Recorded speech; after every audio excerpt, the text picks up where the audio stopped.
Assalamualaikum warahmatullahi wabarakatuh. Selamat berjumpa kembali adik-adik dengan saya Puspita Yuliandari.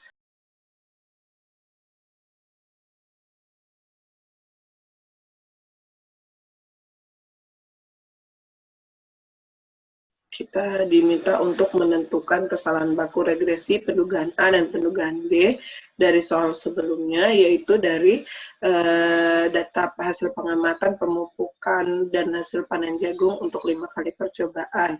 Jadi didapatkanlah nilai A, nilai B sebesar 1,486 dan nilai A adalah 10,412. Nah, dari sini adik-adik, maka kita akan bisa memindahkan data-data yang kita butuhkan dalam menentukan kesalahan baku regresi pendugaan A dan pendugaan B. Nah, jadi adik-adik, data yang kita dapatkan sebelumnya, yaitu sigma X adalah 41, sigma Y adalah 113, sigma X kuadrat 395, sigma Y kuadrat adalah 2709, sigma XY adalah 1014, jumlah pengamatan adalah 5, X bar adalah 8,2, kemudian Y bar adalah 22,6, kemudian nilai dari B itu adalah 1,486 dan nilai A adalah 10,412. Nah, adik-adik dari sini maka kita baru bisa menentukan pertanyaan, yaitu kesalahan baku pendugaan A dan kesalahan baku pendugaan B. Baik, sebelumnya saya akan mencoba mengambil rumus yang ada di PPT yang sudah saya berikan kepada adik-adik semua. Yang pertama adalah dalam proses penentuan kesalahan baku regresi dan koefisien regresi sederhana ini, maka harus langkah awal yang harus ditentukan adalah kita akan menentukan yang namanya regresi kesalahan baku. Selanjutnya baru kita akan menentukan koefisien regresi A pada kesalahan bakunya dan koefisien regresi B pada kesalahan bakunya. Baik, untuk memulainya maka kita akan menghitung yang namanya regresi kesalahan baku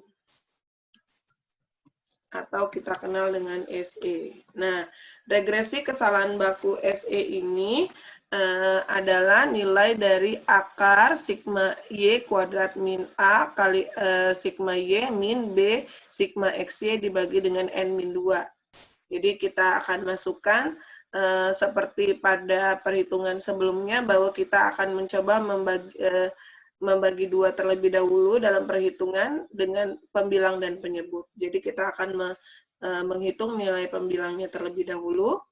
Sigma Y kuadrat, jadi sigma Y kuadrat min dalam kurung nilai A dikali dengan sigma Y tutup kurung min dalam kurung nilai B ya dikali dengan sigma XY tutup kurung. Oke. Didapatlah nilai 25 sekian ya. Jadi ini kita tulis pembilang. Selanjutnya kita akan menghitung penyebut, yaitu nilai N min 2. N min 2. Kita tulis di sini adalah penyebut. Nah, sehingga kita bisa menghitung SE. Adik-adik, untuk mempermudah kita dalam proses perhitungan untuk di Excel ini, maka kita bisa menggunakan akar itu dengan lambang SQRT dalam kurung nilai pembilang pada SE ini dibagi dengan penyebut pada SE ini sendiri. Didapat nilai sebesar 2,903 pada regresi kesalahan baku atau SE. Selanjutnya baru kita akan menghitung regresi koefisien regresi A dan koefisien regresi B. Jadi koefisien regresi A atau kita sebut penduga A. Jadi kalau karena ini adalah koefisien regresi A, kita lambangkan dengan SE atau lambangnya adalah SE. Rumus SA. rumusnya adalah SA itu adalah akar dari sigma X kuadrat min SE dibagi dengan N sigma X kuadrat min dalam kurung sigma X tutup kurung kuadrat. Jadi kita buat dulu pembilangnya terlebih dahulu, di mana pembilangnya adalah sigma X kuadrat min SE. Jadi sigma X kuadrat min SE. Kemudian kita tulis di sini pembilang. Kemudian penyebutnya yaitu nilai dari dalam kurung, kita buat dalam kurung, N kali sigma X kuadrat, N dikali dengan sigma X kuadrat. Benar ya? Kemudian dikurang dengan dalam kurung sigma X dikuadratkan. Didapat nilai 294 sebagai penyebut. Nah, selanjutnya baru kita akan mengakarkan nilai pembilang dan penyebut tersebut, yaitu sama dengan SQRT dalam kurung, kita bagi nilai pembilang SA dibagi dengan nilai penyebut SA. Didapatkan nilai 1,154 sekian. Oke. Selanjutnya adalah koefisien, sebaliknya nulis koefisien regresi B atau penduga B, di mana kita lambangkan dengan SB. Jadi SB-nya ini adalah akar dari SE dibagi dengan sigma X kuadrat min dalam kurung sigma X tutup kurung kuadrat dibagi dengan N. Jadi kita hitung pembilang terlebih dahulu. Jadi kalau pembilangnya pada SB ini hanya SE saja, kemudian penyebutnya, sebentar, pembilang. Kemudian penyebutnya adalah nilai dari sigma X kuadrat, jadi sigma X kuadrat dikurang, kita buat dalam kurung sigma X pangkat 2, tutup kurung. Kita buat 2 kali dalam kurung ya, karena ini akan ada pembagian. Dibagi dengan N kita masukkan nilai N, tutup kurung. Nah, didapatlah nilai ini, penyebut. Sehingga nilai SB bisa kita dapat, yaitu sama dengan SQRT nilai dari pembilang SB dibagi dengan penyebut SB. Didapatkan nilai 0,22 sekian. Oke. Baik, adik-adik, kita lanjutkan kembali dalam perhitungan kita, latihan kita tentang regresi linear. Kita masuki soal berikutnya. Jadi dalam soal berikutnya itu kita akan diminta untuk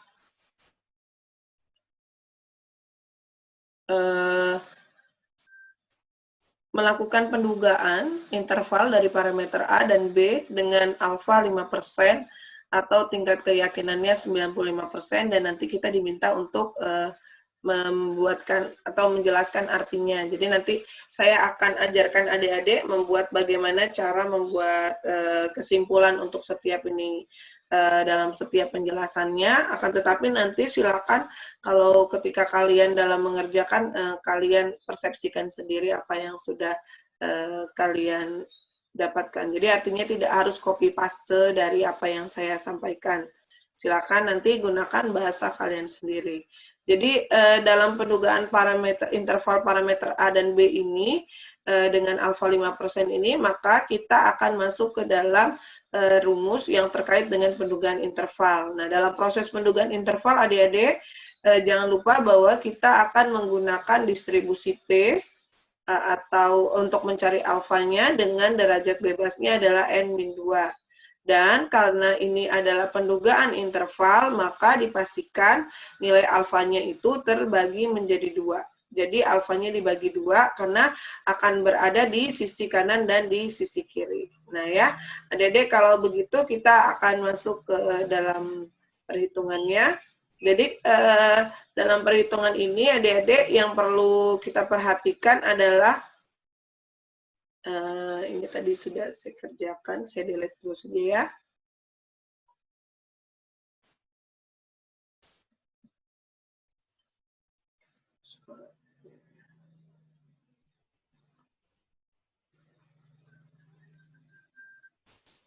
Baik, kita akan memulai bahwa data yang kita dapatkan dari data sebelumnya adalah data nilai B itu sendiri, kemudian data A, data SA, data SB, kemudian N, DB kita dapatkan dari N-2, kemudian alfa adalah 0,05. Nah, karena dalam soal ini pendugaan intervalnya adalah alfa dibagi 2, maka kita akan menuliskan alfa dibagi 2 0,05 sehingga nilai dari T alfa per 2 dengan DB-nya adalah 3, yaitu adalah 3,18245. Nanti silakan kalian lihat pada tabel T. Kemudian yang ditanyakan adalah pendugaan interval parameter A dan pendugaan interval parameter B. Nah, kita akan lakukan dalam proses pendugaannya ya. Jadi kita ketik terlebih dahulu atau kita ketik saja ya. Pendugaan interval parameter A. Nah, kalau begitu berarti kita akan masuk ke rumus ini. Di mana nilai A dikurang dengan nilai dari T alfa per 2 DB dikali dengan SA kurang dari sama dengan A. Kemudian A kurang dari sama dengan nilai dari nilai A itu sendiri. Kemudian ditambah dengan T alfa per 2 dikali dengan SA. Nah, itu adalah rumus dari pendugaan interval parameter A. Jadi kita lakukan, maka nilai A, kita ambil nilai A dikurang dengan dalam kurung nilai dari T alfa per 2 dikali dengan nilai SA. Didapat adalah nilai ini. Kemudian kita akan mendapatkan kembali bahwa nilai SB ya. Nilai SB-nya itu kita buat dulu kurang dari sama dengan terlebih dahulu ya. Oke, kurang dari sama dengan,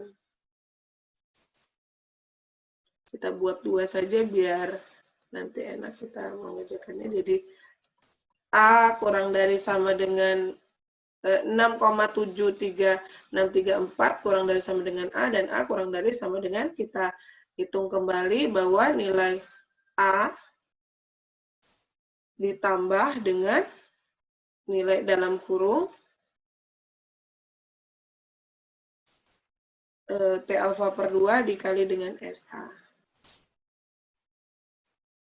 Nah, 14, sekian. Nah, Dede kalau dari sini, maka kita akan membuatkan kesimpulan. Jadi, ini dengan bahasa saya saja, artinya bahwa dalam perhitungan yang dilakukan ini, misalnya kita dengan bahasa, artinya dengan taraf nyata ya, taraf nyata 5% atau interval keyakinan interval 95% dalam jangka panjang. Jadi kalau misalnya akan diulang-ulang, jadi dalam jangka panjang atau akan dilakukan pengulangan sampel jika sampel diulang-ulang, jika sampel diulang-ulang,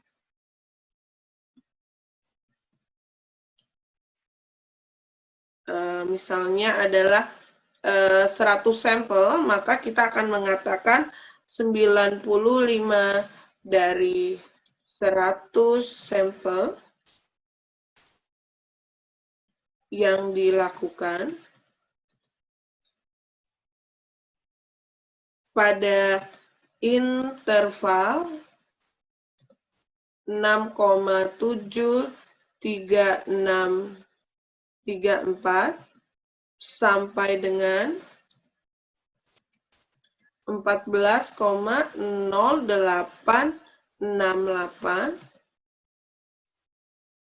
akan berisi A atau parameter A yang benar. Nah, ini adalah bahasa untuk menjelaskan bahwa dalam proses perhitungan, jika kita mengulang-ulang sampelnya dilakukan sampai sebanyak 100 sampel dimisalkan, maka 95 dari 100 sampel itu berada pada nilai kisaran 6,73 sekian sampai dengan 14,08 sekian, berisi nilai A-nya adalah benar. Bentuknya adalah itu. Jadi hanya 5% saja yang salahnya. Kemudian kita akan buat pendugaan interval parameter B ya. Jadi pendugaan interval parameter B. Nah, ya yang membedakan hanya pada lambangnya saja. Jadi kita menggunakan sama dengan nilai dari B, kemudian dikurang dengan dalam kurung T alfa per 2 dikali dengan SB. Ingat ya, dikali dengan SB. Ini adalah nilai ini, kemudian ini kita copy saja, kita rubah dengan B-nya. Kemudian sama dengan kembali nilai B ditambah dengan dalam kurung T alfa per 2 dikali dengan SB. Nah, kemudian kalau begitu pun sama saja untuk artinya tinggal kita copy saja dan kita ganti simbolnya ya. Simbolnya adalah berisi pada yang 95%-nya itu, kita ganti angkanya di sini adalah 0,77922 sampai dengan 2,19357 pada taraf akan berisi B. Nah, adik-adik kalau bingung berapa jumlah angka di belakang koma yang bisa ditolerir, ya minimal 2, tapi bolehlah 3 pun juga boleh. Ini saya tidak merubah saja karena ini sudah tersetting dalam Excel-nya ya. Oke. Oke, baik, kita lanjutkan kembali latihan soal kita terkait dengan regresi linier. Yang terakhir tentang pendugaan pengujian hipotesis. Jadi soal selanjutnya adalah kita akan menguji parameter A dan B dengan menggunakan pendugaan A dan B dengan taraf nyata 5%. Nah, adik-adik seperti materi-materi sebelumnya bahwa dalam proses pengujian hipotesis itu kita akan mendapatkan 5 proses langkah pengujian atau 6 proses tergantung dari adik-adik nanti dalam memilah H0 dan H1-nya, apakah penentuan formulasi hipotesisnya ingin dibedakan H1 dengan H0-nya atau ingin digabungkan. Nah, jadi yang ini adalah kita akan mencoba menggabungkan. Nah, dalam proses ini, langkah-langkahnya kita akan menentukan 2 parameter, yaitu parameter A dan parameter B. Artinya apa? Berarti kita pun akan menentukan H0 dan H1-nya. Nah, adik-adik kalau dalam penentuan H0 dan H1, berarti kita pun juga akan menentukan taraf nyata dan seterusnya, langkah-langkah seterusnya. Baik, di sini kita akan memulai mencoba, kembali kita akan menulis diketahui. Jadi diketahuinya kita ambil dari data sebelumnya, kita akan mengambil data N. Jadi kita ambil dulu data N. Selanjutnya kita akan menggunakan data SA dan data A, B, dan SA dan SB. Jadi data A, data B, SA, dan SB. Jadi data A, data BA ya, ini ditulisnya kebalik karena memang kita kan menghitungnya B dulu, kemudian data SA dan data SB. SA dan SB. Nah, kemudian di sini dinyatakan bahwa alfanya adalah 5%. Alfanya adalah 5%. Kita tulis di sini terlebih dahulu. 5% berarti kita akan menghitung DB-nya. DB-nya juga sudah ada ya. DB-nya adalah 3 karena N-2. Nah, bagaimana kita bisa tahu bahwa DB-nya itu N-2? Adik-adik kita lihat dari data di sini bahwa nilai A dan nilai B itu tidak sama dengan. Berarti dari sini kita akan menyatakan bahwa penjelasan ini, untuk parameter ya, parameter yang akan didapat dari data sebelumnya adalah nilai A dan nilai B, parameter A dan parameter B itu tidak sama dengan. Jadi A dan B itu tidak sama dengan. Maka dari sini kita akan membuat pernyataan bahwa nilai A dan B itu tidak sama dengan. Bu, kalau seandainya saya mau buat nilai B itu kurang dari A, karena dari data ini, ya silakan saja. Sebenarnya nanti biasanya pada soal akan mengarahkan kepada bentuk alternatifnya. Jadi kalian akan diajak untuk proses penentuan hipotesis alternatif. Nah, dari sini, kalau dari soal ini, karena tidak ada penjelasan, maka ada baiknya kita menggunakan tidak sama dengan. Jadi ditanyakannya adalah uji, seperti soal yang di sini adalah uji parameter A dan uji parameter B. Jadi uji hipotesis parameter A dan parameter B. Saja. Nah, kemudian ditanyakannya, kita akan melakukan langkah-langkah ya, agar lebih paham. Jadi yang pertama, menentukan formula hipotesis. Jadi ada dua.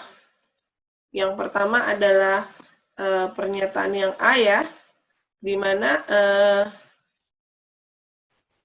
A ini adalah, saya ketik saja A-nya di sini. Jadi A, H0 itu adalah nilai A sama dengan A0, dan H1-nya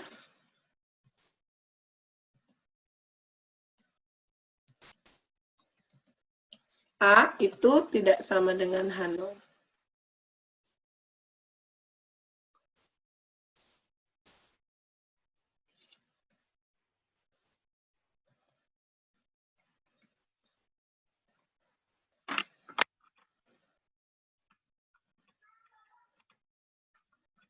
Bentar. Oke. Nah, selanjutnya kita akan ke B. Jadi hipotesis parameter B, H1 pun akan kita buat sama. Hanya tinggal kita rubah saja. H0 ya, H0 dulu. H0.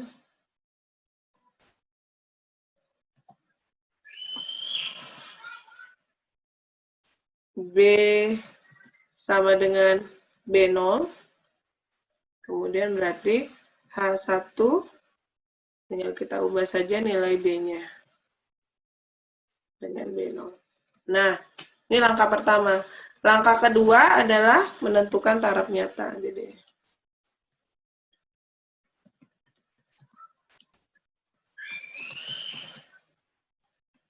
menentukan taraf nyata atau alfa.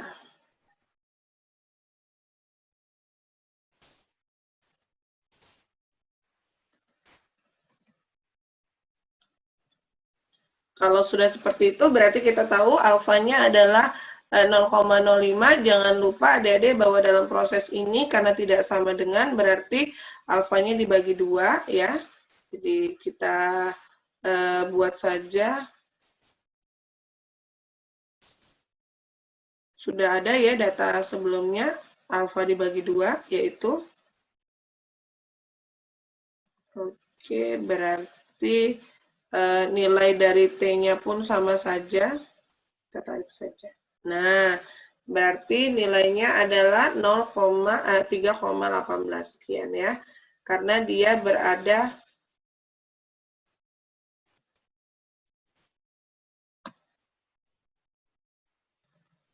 kita cancel saja dulu.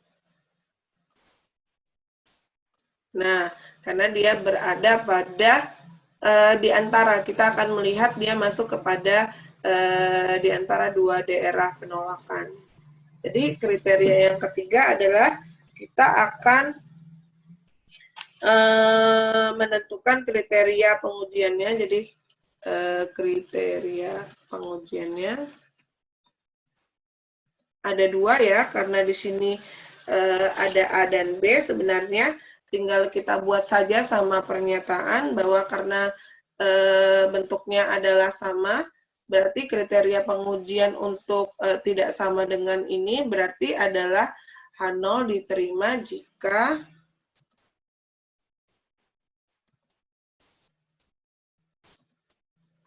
jika nilai dari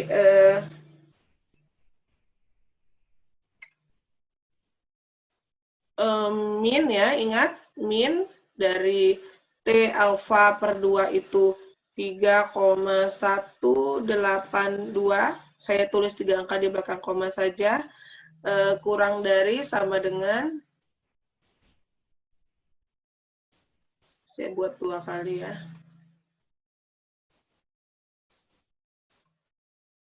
Kurang dari sama dengan T, ya kan? Nilai T0 itu.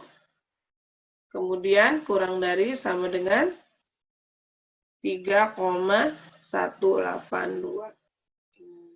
Kita kasih jarak ya. Oke. Selanjutnya H0 ditolak. Kita tulis dulu di sini.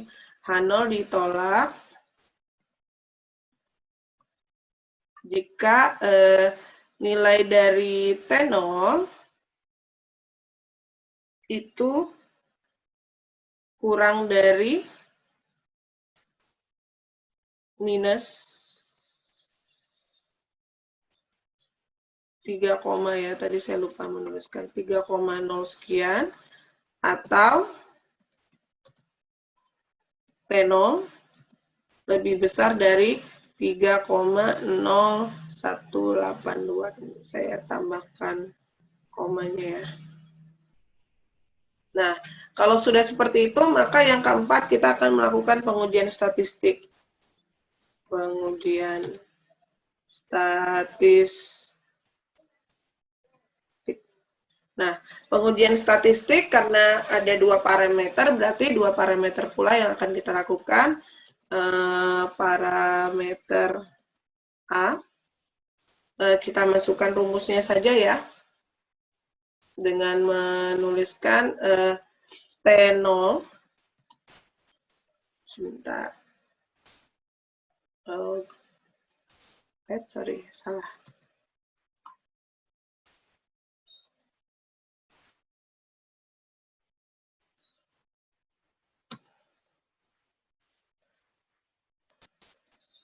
Kita ulang lagi ya, tadi saya salah dalam memilih. Jadi desainnya adalah T0. Nah, ini dia. T0 itu sama dengan nilai dari A dikurang dengan A0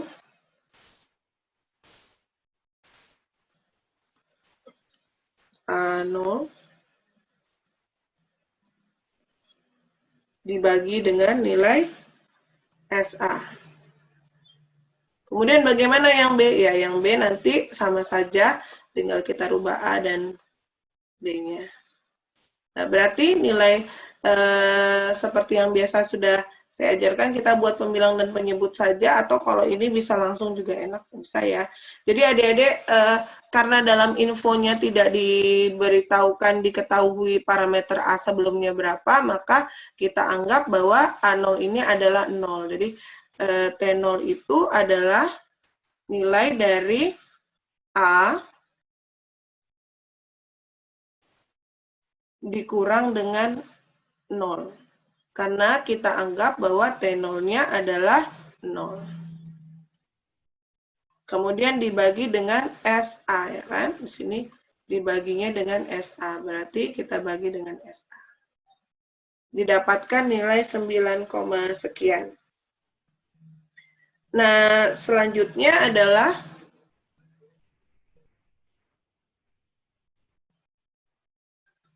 kita akan menghitung parameter B.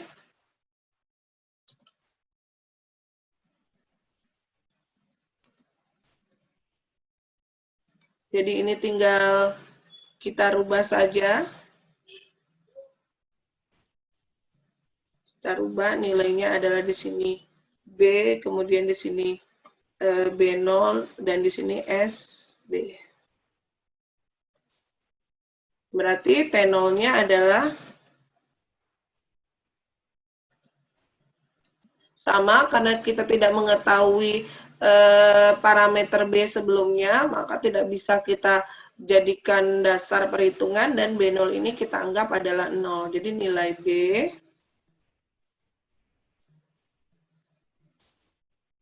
dikurang dengan 0, ini kita dalam kurung ya, dibagi dengan SB. 6, sekian.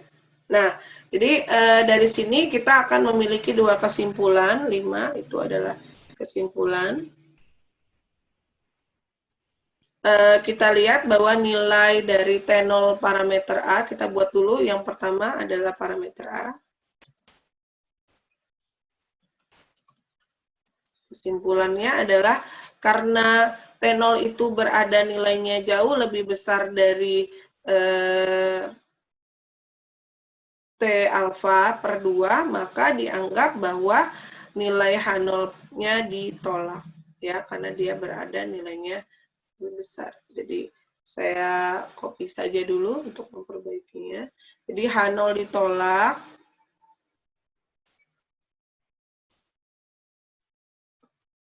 karena T0 parameter A adalah sebesar 9,01557, lebih besar dari 3,0 sekian. Nah, ini untuk A, kemudian yang untuk B. Jadi kita ketikkan juga parameter B. Nilainya pun lebih besar, jadi kita tinggal copy saja di sini. H0 ditolak karena T0 parameter B nilainya lebih besar, yaitu 6,68913. Jadi sudah selesai. Nah, adik-adik, untuk latihan soal kita terkait dengan regresi linear sederhana, saya cukupkan ya. Terima kasih.